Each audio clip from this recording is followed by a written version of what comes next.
Hello, my friends. We are back with more storytelling content today. Oh, yes. So here for it. I love it. I'm so excited.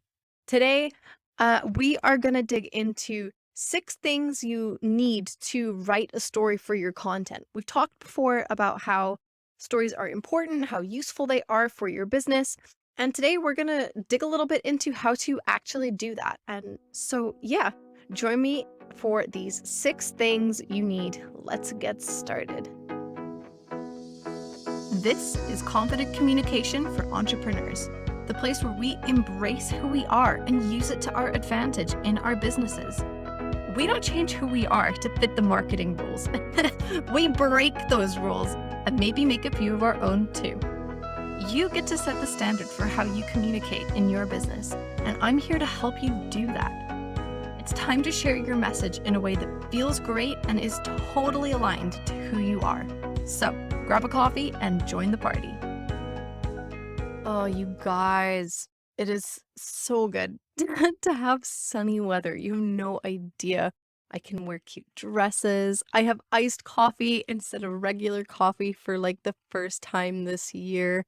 Might even be able to work outside this week. Do you like working outside? I would love to know if you actually like working outside over like the warmer months or whether you just say no, please no and stay indoors.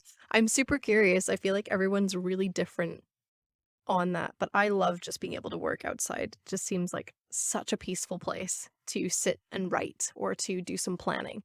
Anyway, let me know. I would be totally interested to know what kind of person you are on that. But anyway, we are not here to talk about the weather or coffee as much as I would like to. We are here to talk about the 6 things that you need to actually write a story for your content. So let's jump into this list. I'm going to give you the overview of the list, and then I'm going to go back to each one, talk a little bit about what I mean by each of these things, and just like why they're important and why they're useful for your story. Now, I need to preface this by saying this list does not come from me originally. I did not make this list up. This list comes from a book called Sell with a Story by Paul Smith. I will link it in the show notes because it is a super useful book and I highly recommend reading it. I really like it, or listening to it if listening is more your thing than reading. But yeah, that's where I got this list from. I don't know if he came up with this list, but this is his list that I got from his book. But I want to share it with you because I think it's a really, really useful list and a useful guide for how to write a story in terms of the things that you need to make sure that you're including. So, it's really important to share it, but I just want to make sure that you know that I did not make this up. This is not my list. I just really, really love it. I'm very passionate about it. So, with that being said, with my little disclaimer, and like I say, I'll put the link in there. I'm not affiliated with it in any way. But just I think it's a really great book, and if you want to check it out, then I will leave the link so you can go check it out. Um, anyway, the 6 things that are gonna actually make a story are these. So you are gonna have, or you're gonna need to have, a time, a place, a main character, an obstacle, a goal, and events. So those are the 6 things. So if you are running out of time, great, cool. You got your 6 things, you can go. But let's dig into each of these things a little bit more because what does some of these mean? Some of them may seem like super common sense, but it's still worth just talking about what that means and why that matters. So we'll start with number 1, a time. So as an example, a time it can be super specific, it can be a little bit broader as well, but a time is just giving your story that kind of context. It's letting people know when this thing happened, right? So is your time last week or yesterday? It can be something super recent, right? It could also be like 4 years ago or in 2008 or a decade ago, whatever it is. Things like that are a bit further away. It doesn't really matter when the story took place, but people will want to know, especially if you're talking about your business and business journey. It's useful for people to know, like whether this is something that you discovered recently or something that you have just been doing forever, right? That builds back into the trust factor that we've talked about in the past, and being able to build that trust with your audience, giving people that context so they know like when these things happened, right? Now, how specific does your time need to be? That depends on you and on the story and how important it is to you, right? If it's super important to your story that it happened at exactly 5 minutes past 8 in the morning on a Monday, yesterday, like, then say that. But that that kind of detail really doesn't matter all of the time, and especially the further back in time you go, the less detailed your time needs to be. So I have stories where I don't actually remember exactly when they happened, so I would say around the age of 7 or 8, because that is a time that in in a vague way, but it is a time. Sometimes you can just say things like back when I started my business, because even although it's vague in terms of we don't know whether you started your business last year or 5 years ago or 20 years ago, it's still specific enough that it gives people the context that it's not now. It's not necessarily recent. It's not something that is currently happening, right? So use your common sense and use your intuition for the story that you're writing to decide whether it needs to be super specific or it can be a bit vaguer, okay? So, number 2, a place. Same rules or ideas here as it would be a time. This can be anything from, sitting at my desk or sitting on my front porch, something like that, or on my way to the grocery store, something, that's kind of super specific like that. But it could be broader. It could be, um, for me, I grew up in Scotland. So I have stories that I could say in Scotland or while I lived in Scotland. That's a place. Or it could be, at my primary school or at my high school, those kinds of things. A place just gives people an idea of where the story is happening. Again, so it helps them paint that picture. The idea of these stories, remember, is to take people on that journey with you, to let them kind of step into what is happening or what did happen in your life. And if you can give them these details in the like beginning of your story, setting the scene and giving them that context, they're going to be able to paint that picture so much easier and really walk with you through the journey that you took and the emotions that you felt and the actions that happened, right? You're going to be able to take them through that process with you. So that's why you want to, have these things like a time and a place. Okay. And again, if you don't know exactly, you can keep it broader. That's why I say sometimes you can just say like in my house or things like that. It doesn't need to be super, super, super specific. Okay.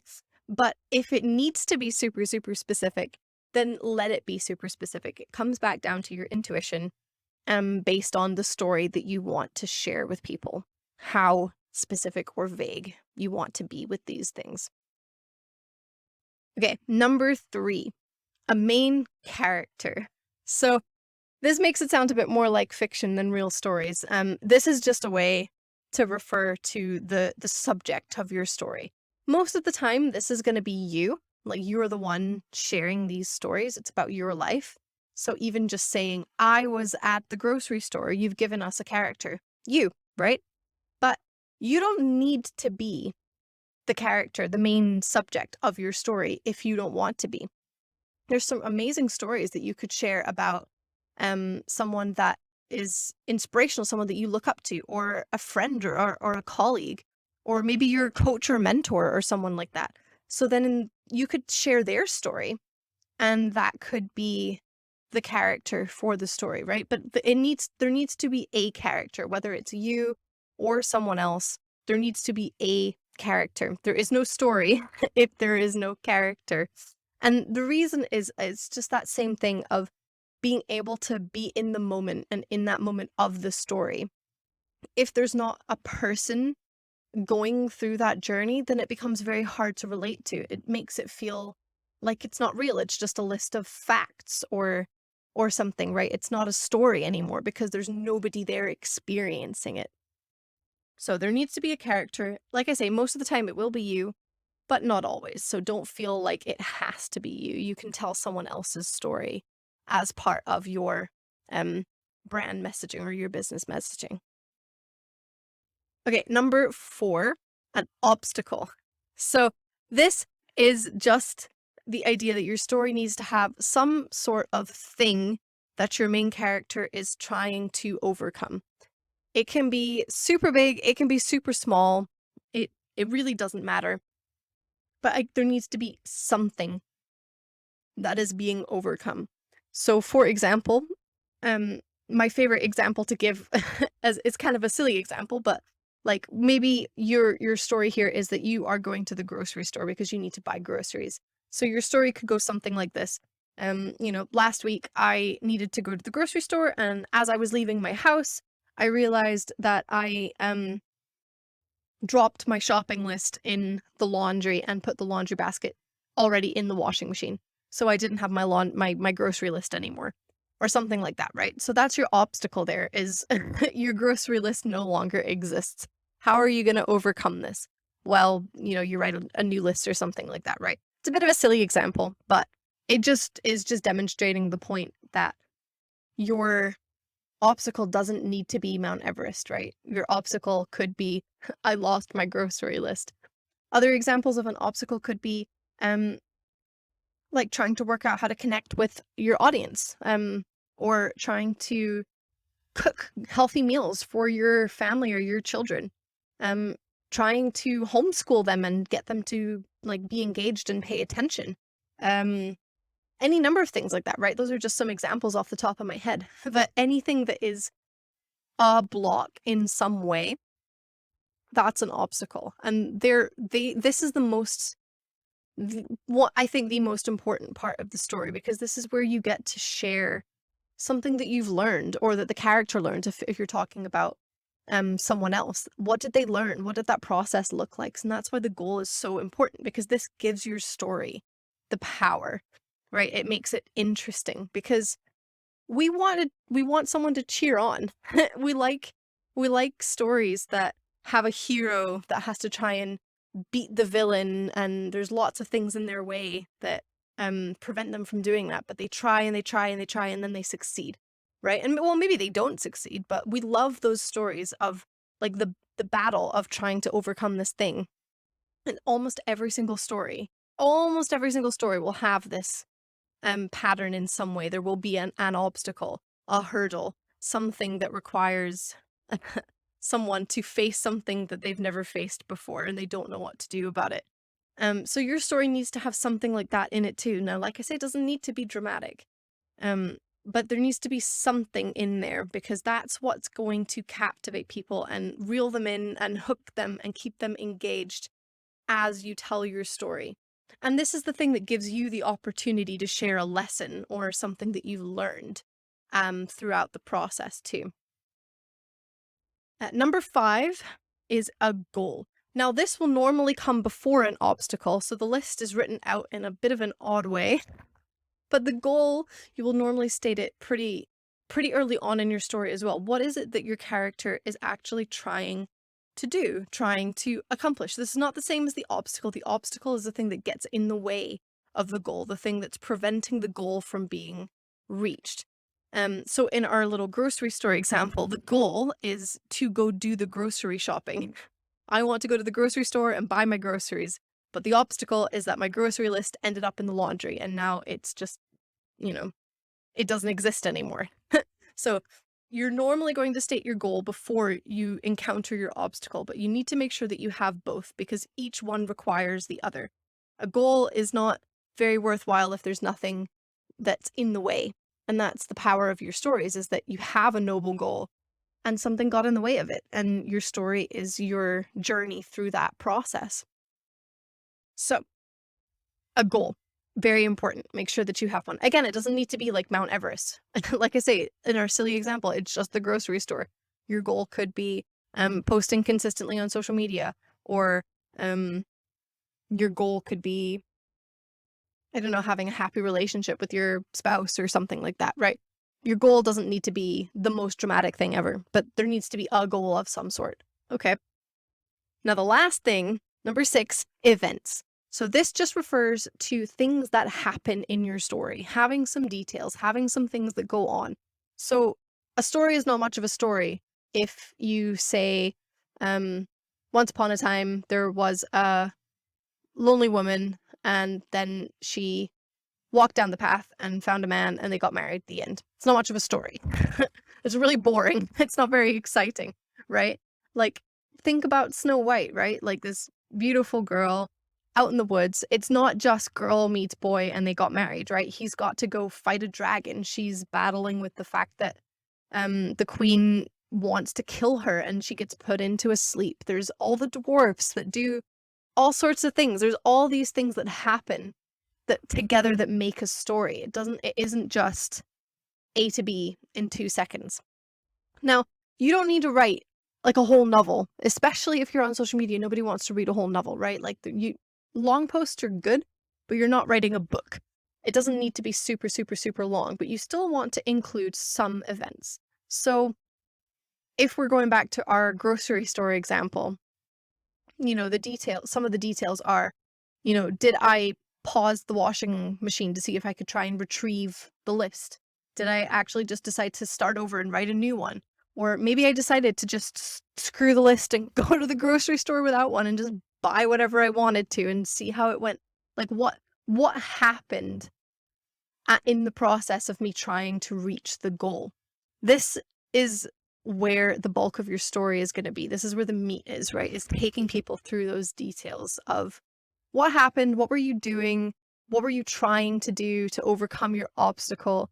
Did you reach the goal? Those kinds of things. So don't leave out those details or events because, like I said, that's what makes the story complete. That's what puts all the pieces together and actually completes it and makes it a story versus just a random set of things that you've listed out.